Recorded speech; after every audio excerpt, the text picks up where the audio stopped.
학교 수업 시간에 휴대전화를 아예 사용할 수 없게 하는 법에 대해 어떻게 생각해?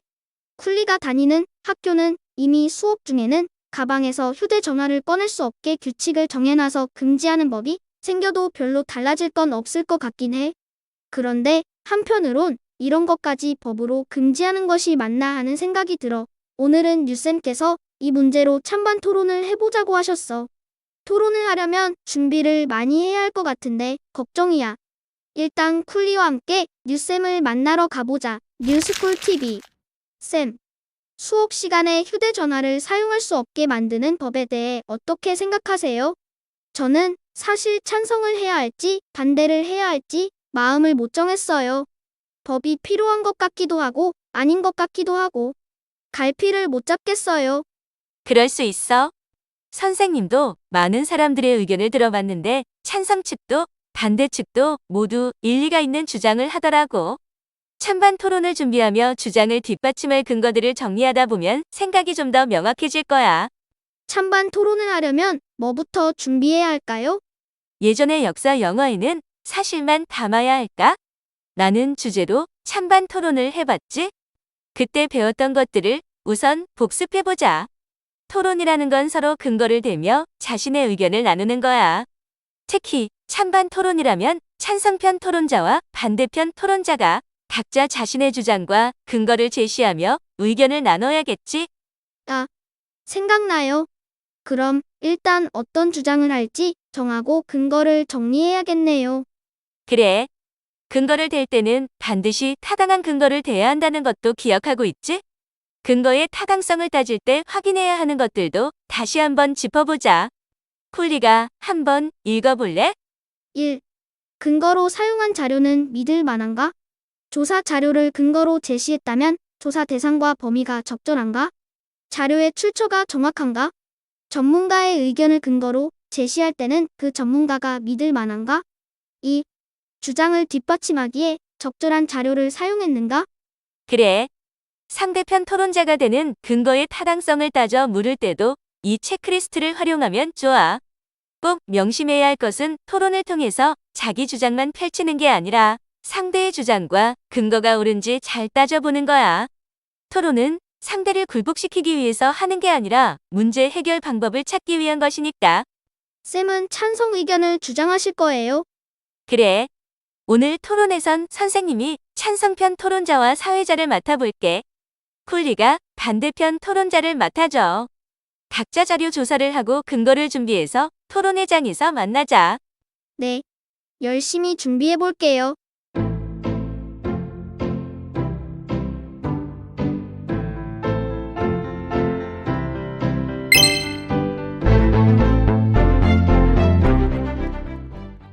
안녕하십니까? 뉴스쿨 찬반 토론에 와주신 뉴스쿨러 여러분 환영합니다.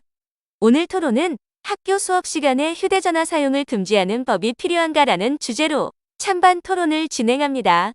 저는 오늘 토론의 사회자 겸 찬성편 토론자로서 토론에 참여할 예정입니다. 오늘 토론은 주장 펼치기 반론하기, 주장 다지기의 순서로 진행됩니다.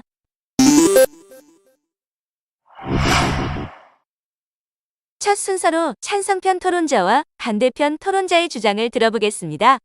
반대편 토론자부터 타당한 근거와 함께 주장을 펼쳐주시기 바랍니다. 저는 수업 시간 중 학생들의 휴대전화 사용을 금지하는 법은 옳지 않다고 생각합니다. 지금도 이미 많은 학교에서는 아예 등교 때 학생들의 휴대전화를 수거하고 학교 때 돌려주거나 쉬는 시간이나 점심시간, 방과 후 시간 정도에만 휴대전화를 사용하도록 허용하는 식으로 휴대전화 사용을 제한하고 있습니다. 그런데 이를 법까지 만들어 금지하는 것은 과잉 금지의 원칙에 어긋납니다. 과잉 금지의 원칙이란 국민의 기본권을 제한하는 법을 만들더라도 이것이 지나쳐서는 안 된다는 것입니다. 학생들의 휴대전화 사용을 막는 것은 엄연히 기본권을 제한하는 것인데 법까지 만들어 제한하는 것은 학생들의 기본권을 과도하게 제한한다는 의미입니다. 과잉 금지의 원칙은 국가가 무언가를 금지하고 제한할 때는 꼭 필요한 만큼만 해야 한다. 국민의 자유와 권리를 너무 심하게 제한하면 안 된다는 원칙으로 헌법에 나와 있는 원칙입니다. 반대편 토론자께서는 이 법이 과잉 금지의 원칙에 어긋나기 때문에 옳지 않다는 주장을 펼쳐주셨습니다. 다음으로 찬성편 토론자의 주장을 들어보겠습니다. 저는 수업 시간 중 학생들의 휴대전화 사용을 금지하는 법이 꼭 필요하다고 생각합니다.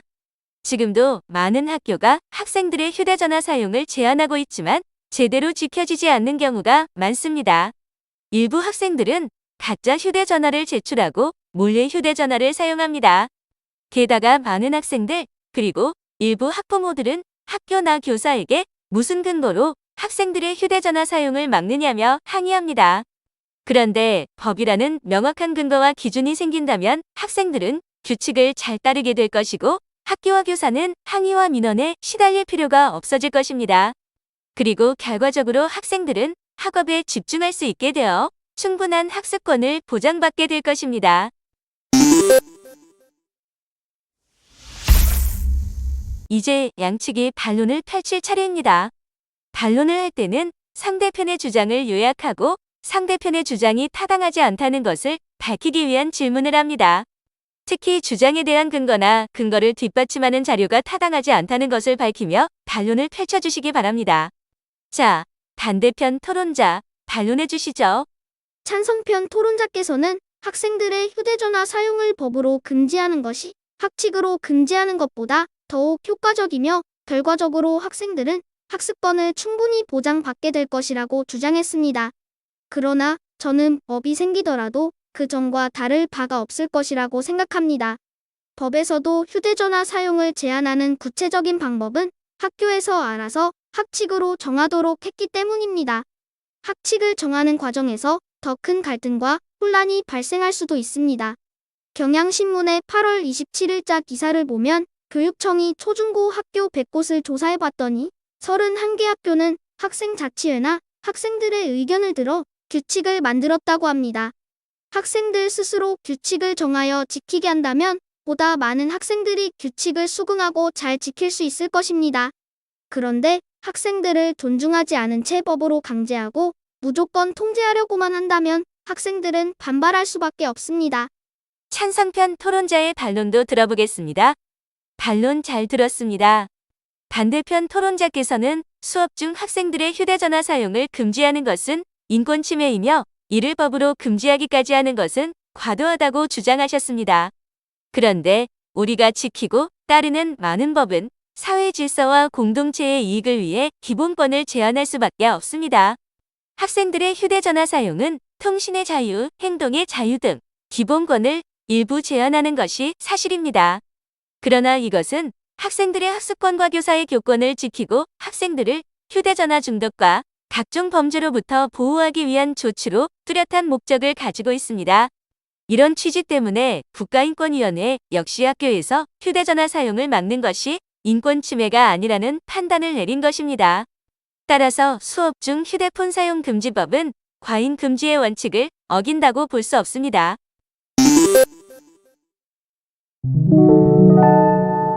자, 이제 끝으로 주장을 다지는 시간입니다. 토론자들께서는 자신의 주장을 요약하고 상대편에서 제기한 반론이 타당하지 않다는 점도 지적해 주세요. 이번에는 찬성편 토론자의 주장을 먼저 들어보겠습니다. 지난 10년간 학생들의 휴대전화 사용 문제를 두고 학교에선 오랜 기간 갈등이 이어졌습니다. 학교의 자율에 맡겼지만 아무런 문제도 해결되지 않은 것이죠. 학교는 학생들이 학습하고 사회성을 기르는 작은 사회입니다.